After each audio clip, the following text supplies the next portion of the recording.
Bonjour à toutes et toutes, je m'appelle Floyd Novak, je suis le président de l'association CIE, Conscience et Impact Écologique.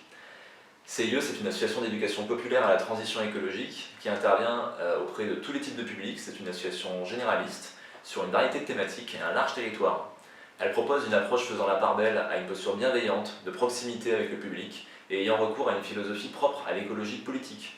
Et en cela, elle se distingue d'une association plutôt naturaliste. Son objectif est sans appel, construire un mouvement d'éducation populaire capable de toucher tous les types de publics, sans condition de moyens, notamment les publics les plus éloignés des questions écologiques, et sur tout le territoire national. Dans le cadre de ce projet, on s'appuie énormément sur les sciences sociales, et notamment sur celles qui s'intéressent au changement social, histoire, sociologie, sciences politiques, etc. etc. Et en fait, on va chercher à accélérer le plus possible la transformation culturelle, qui est un préalable indispensable à toute forme de transition de société, et notamment la transition écologique. Et donc si on veut être capable de faire cette transition écologique, il faut déconstruire tout un ensemble d'idées reçues, ce qu'on appelle des mythes. Et donc on va travailler continuellement à faire évoluer les visions du monde, mais évidemment pas que ça, on fait également évoluer les modes de vie, les pratiques, de manière à essayer de développer l'éco-citoyenneté.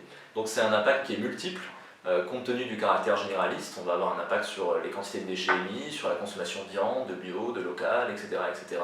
Et éventuellement même le développement de projets locaux qui incarnent la transition. Je vous donne un exemple tout bête. Voilà, il y a quelques années, Ecosia nous a contacté, le moteur de recherche Ecosia, puisqu'ils se sont rendus compte que Lyon était la ville de France où il y avait le plus d'utilisateurs d'Ecosia, et ils ont fait un lien directement entre notre action et cette information.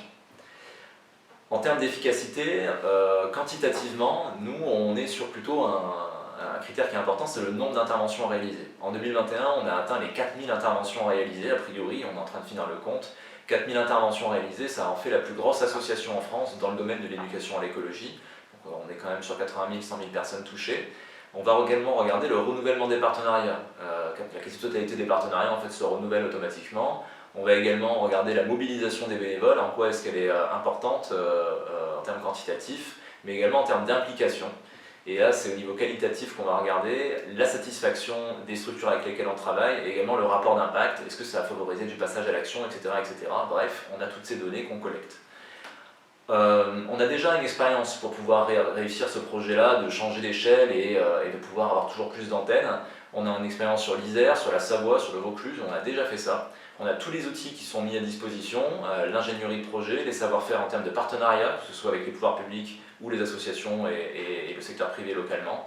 Et puis on a une logique de fédération accompagnatrice et solidaire financièrement, avec une direction fédérale qui est présente, des réunions régulières comme il faut, et puis surtout un événement national, Planet Needs You, qui a lieu chaque année, et qui est un peu le moment fédérateur de l'association. Voilà, merci pour votre écoute.